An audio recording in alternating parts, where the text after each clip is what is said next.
Welcome to the ReverseLogix podcast, inside the world of returns management. Hello, everyone, and welcome to the ReverseLogix podcast, inside the world of returns management.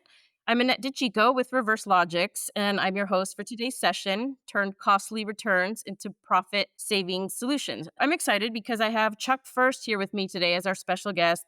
He's the Chief Commercial Officer at ReverseLogix and a longtime veteran in supply chain and reverse logistics. Very happy to have you here today, Chuck. We have a lot of good information that we're going to share. But first, I want to talk about the inspiration for this topic, which is a white paper that we recently launched. There's a lot of research that we put into it. So there's a lot of interesting data and facts that we're going to share. So for anyone who's new to reverse logistics, or if you're just looking to level up your reverse operations, this is a great session for you. So, Chuck, as you know, the end game here is that product returns don't have to be awful and a burden. They don't have to cost a lot of money. Certainly don't have to, cause mass disruption to your supply chain. And we're going to explain that. But I figured first, why don't we talk about the landscape of product returns and why they're so important and why retailers are looking at them today as a must have versus a nice have to try and manage the process. Yeah, sure. I appreciate that. And that I think, this area of the supply chain has been largely ignored. It's been most of the focus has traditionally been on the fulfillment side of supply chain management, right? How can we essentially market and sell products and get them in consumers or customers' hands as quickly as possible and kind of rinse and repeat, knowing that we're going to get some returns, but it's going to be treated, in the past largely like a cost of doing business. And unfortunately, that, ignoring that particular area of the supply chain has allowed product returns to essentially balloon into $1 trillion problem and continues to grow, right? I mean, you're seeing a lot of return rates across different segments of the industry growing faster than revenue or e-commerce sales for many companies. So it's turned into a significant financial burden for many companies out there, which I think at this point is what's driving more and more companies, not just retailers, but across industries, whether you're in manufacturing, wholesale, if you're in industrial parts, things like that, to really look at this as a cost of the business and how do we get it under control? How do we start implementing either new processes, new technology to start lessening that burden? So you just kind of look at some of the more recent stats, they're somewhat alarming. If you look at last year, just in the US from a retail perspective, there was $685 billion lost due to merchandise returns. So that's, a significant percentage of a lot of companies' revenue. And unfortunately, when a lot of companies are looking at these statistics, they're more or less looking at it from a gross sales, not a net sales perspective. And I think when we start to flip that thinking a little bit and realize that every product return is a lost sale, and even then some, if you start to look at all the costs of those products coming back, it's quite eye-opening from that perspective. And much of this has really been driven by the end customer, right? Especially in retail. Customer satisfaction, customer experience has been the North Star for many companies, right? They want to make sure the customer's happy, having a good experience, not only in their purchase, but also in that return experience as well. And a lot of that has been driven and thankfully driven by Amazon in terms of the experience that, so many of us are used to in terms of being able to shop online, make a purchase. We change our mind or there's something wrong with the product, right? Amazon's made that process very simple for consumers to send products back. And as part of that, right, many companies have tried to kind of mimic that same experience, right? Because a lot of cases across various segments, Amazon is a competitor for many companies, but they want to put the consumer at the center of what they're doing from an e-commerce perspective. And so that's driven a lot of ways for customers like ourselves to maybe, I don't want to say abuse, but definitely take advantage of some of those policies, right, where it's easy to return products. So things like bracketing, where I'm going to order multiple sizes of the same shirt or different colors of the same pants, knowing that right away I'm going to be sending probably the majority of those back and just keeping one of them. So there's definitely a lot of this is driven by the end consumer, no surprise. But now, as more and more companies start to look at the returns experience, not only from the customer side, but also the business side in terms of what's the impact to the business, what costs are involved, how can they reduce some of that burden and make this kind of a good experience for the customer all the way around, but also limiting the negative impact to the business. Yeah, thanks. The customer piece is a nice segue into our next section because, as you know, consumers, they're so demanding right now, and retailers are making it so easy to make a return that retailers actually take a hit.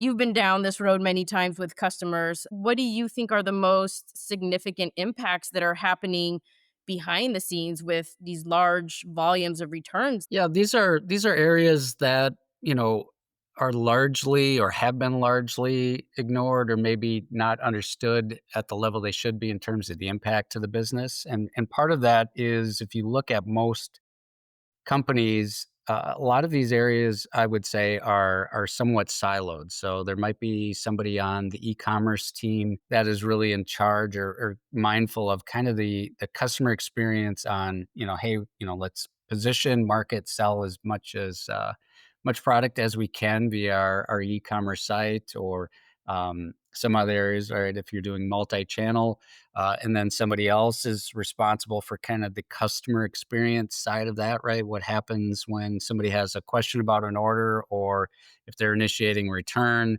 What's the customer experience? Is it good or bad?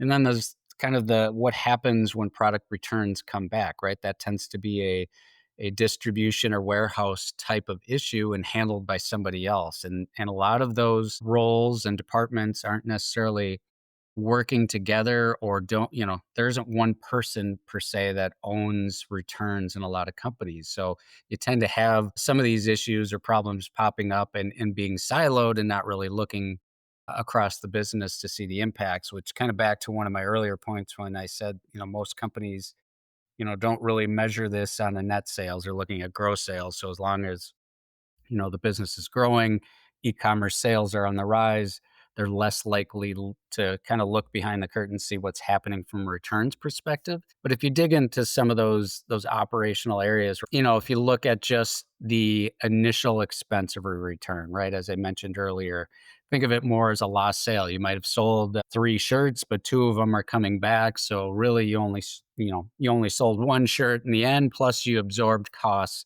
from the return shipping, perhaps. Then there's all the extra handling when those returns end up at, perhaps a store or back at the warehouse. So somebody has to receive, unpackage those, visually inspect them, rate 'em, and then make some determination what happens there, right? Does it go back into stock because it's grade A and there's, nothing wrong with that product? Or does it need to go into some other operation if it's, less than new condition? Does it need to be retagged? Is there some lint removal? There's a host of things that could potentially need to be done with a product that doesn't come back maybe in the original packaging. So there's definitely a lot of challenges just in the operational side. And then when you look at some of the other areas that you mentioned, into that, what if you're providing a less than ideal returns experience for customers? I know for me in particular, right, if I'm looking at potentially buying a product from a company I've never purchased from before, you know, train myself that I'm going to look at the return policy. Is it easy? Is it going to cost me money? Is there a lot of hassle, right? Especially if you're buying something for the first time from a new source, you want to make sure, hey, is it going to be easy to return if I don't like it just because this is new for me? And a lot of times if it looks like it's going to be a burdensome process, I might go look at another source, right? Or I might go see if Amazon has it or something like that, right? So I think making sure you have a good return policy, something that's easier for the consumer to deal with. Do you have costs? Are the costs align with what you're trying to do from a customer experience? Or are you just blanketly kind of applying a cost and deterring, a lot of people from buying from you in the first time? And I think social media and other channels, right, is kind of the consumer's megaphone, if you will, if they have a bad experience. And companies need to be mindful not only of what they're doing from a kind of an overall e-commerce experience, but also what happens, to their brand if there is kind of negative impacts from a return. And then some of the other areas, right? Fraudulent returns is an area that is growing, unfortunately. And there's a lot of, what the industry might call fraudsters out there that spend time thinking about how they can kind of game the system or where they can find gaps in a company's return policies that might allow them to essentially profit from that. So it's everything from, counterfeit products, right? Buying a Prada, bag and returning a Prado bag, right? Something where they're actually altering or sending back a counterfeit product, keeping the new one, keeping the real product and reselling it somewhere else while still getting the refund from the original purchase. There's a concept called bricketing where it's more in the electronic space. Somebody might order a laptop computer, take it apart, take out critical components, replace it with, parts that aren't working or just something that kind of makes it feel like it's the same weight. And then they, resell or use those expensive components somewhere else. So fraud is something that's becoming an increasingly big problem for many companies. And there's retailers, consumer electronics are some of the higher areas that are being targeted. And they're starting to look at how they can potentially put processes in place, potentially leverage technology to help with that. Because fraud not only results in loss in terms of profits, because those aren't things that you can recoup, but also it might impact the business to a negative point where you're putting policies in place that really impact the experience for your loyal customers. And so trying to balance that is one of the bigger challenges a lot of companies are wrestling with today. Yeah, definitely. And then there's a NRF stated $24 billion in losses per year in fraudulent returns, which is crazy. So it's both fashion and devices alike. And I'm not sure that a lot of retailers really have their arms around how big of a problem this is. And for our listeners out there, we do have another podcast session that's dedicated to fraud. We collaborated with Pure Later Inc. So you can find that on our website. Okay, so we have a lot of information to cover yet, Chuck. Why don't we shift gears really quick and talk about traditional returns management and why that's just not cutting it anymore? A lot of companies are still pushing paper and spreadsheets. So, can you tell us briefly why that's not going to help this situation and why technology is important to help reverse logistics operations run better? Yeah, thanks. And I appreciate the question. It's something obviously that is near and dear to the hearts of everybody here at ReverseLogix. But if you look at some of the points we covered and just knowing that this particular area of the supply chain, has lagged behind others in terms of investment, right? If we talk about the focus that's been on, growing sales, right? Most companies that have looked to increase or sell more online or be more of a multi-channel business have invested with e-commerce platforms or e-commerce technology. They've been shipping and fulfilling orders for a long time. They've probably invested in a warehouse management system that allows them to pick, pack, and ship orders quickly and as fast and efficiently as possible. They've invested in an ERP system to help them manage their financials, et cetera, right? So there's been investment in the business, in technology to support a lot of areas, not only across the supply chain, but in other areas of the company. And I think we're at a point now where returns and reverse logistics, the problem and the amount of cost and expense and inefficiency that's wrapped up in this is finally getting that attention and focus from a technology perspective that, it really deserves because it's one of those areas much like I said with an e-commerce platform, right? You're not trying to, bend another piece of technology like an ERP to try to be your e-commerce platform. It wasn't designed to do that. And in a lot of cases, we run into customers that are, they tell us they're using their warehouse management system to kind of manage returns along with some paper processes or Excel spreadsheets. And, for a while that was a way to get by, but now the problem has, become so large, both from a cost and just operational inefficiency perspective, that now they want to invest in something that is more purpose built for returns. And if anybody that has worked in the return space, either on the customer experience side or in the warehouse, know that returns are a headache, right? And if you're handling them with systems that weren't designed to manage that process, or you're doing some of it with paper, what happens with any manual processes is it obviously is much slower than having technology that was designed to manage that. You also have more errors, right? It's prone to errors. You're relying more on the individual employee to make judgment calls in some of these areas of, verifying, inspecting, and grading product returns. So, if you look at where you can start to add value, I think is more how do we standardize, our customer experience on the front end when somebody needs to send a product back. What type of experience are we providing on the front end for them to create that return? What options are available to send that back, right? Are you providing several options in terms of, they can send it back in the mail, they can drop it off at a location or a collection point for those returns, and then those make their way back to your warehouse and so forth. But once that, return ends up back at your warehouse, what's happening there? So there's an opportunity to really optimize that part of the supply chain and part of the returns process with technology that, A, makes it more efficient, standardizes it, makes it more accurate, and you're actually starting to collect meaningful data for your business. And so we're going to shift now. I have a number I want to share with you. It's a quote from Gartner, and it says globally, 80% of discarded textiles are doomed for the landfill or incineration, and only 20% are actually reused or recycled. I have a 15-year-old daughter, and she loves to shop, and she often comes up to me like, "Look, mom, this shirt is only $10." And as her parent, I feel like we have to take onus to explain to our kids, look, that shirt is ultimately going to end up buried 15 feet deep under thousands of other $10 shirts. And it's awful what it's doing to the environment. And I feel closer to it working for this company, ReverseLogix, because returns technology really helps companies to resell and to get products back on the shelf and to be more conscious of the environment, because this whole truth around fast fashion is real and it's only getting worse. So if you could talk a little bit about the sustainability piece and then re-commerce, that would be great. Yeah, I think, what we've seen in the last several years is, sustainability being a greater focus for many companies. It's often been, led by some of the largest companies in the world putting more resources towards this, but also, brands that are dedicated to more of a cause around having sustainable practices, right? And you mentioned some of the stats around, how many products end up in landfill or discarded.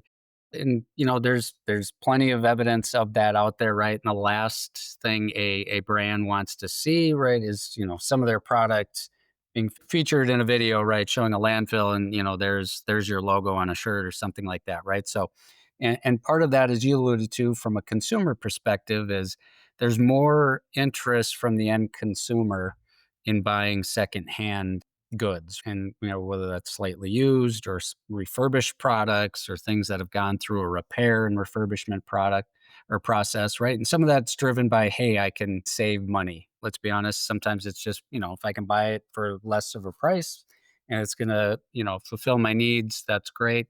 Some of it is definitely driven by more of a sustainability and circularity focus from the end consumer saying, I want to do better by the environment.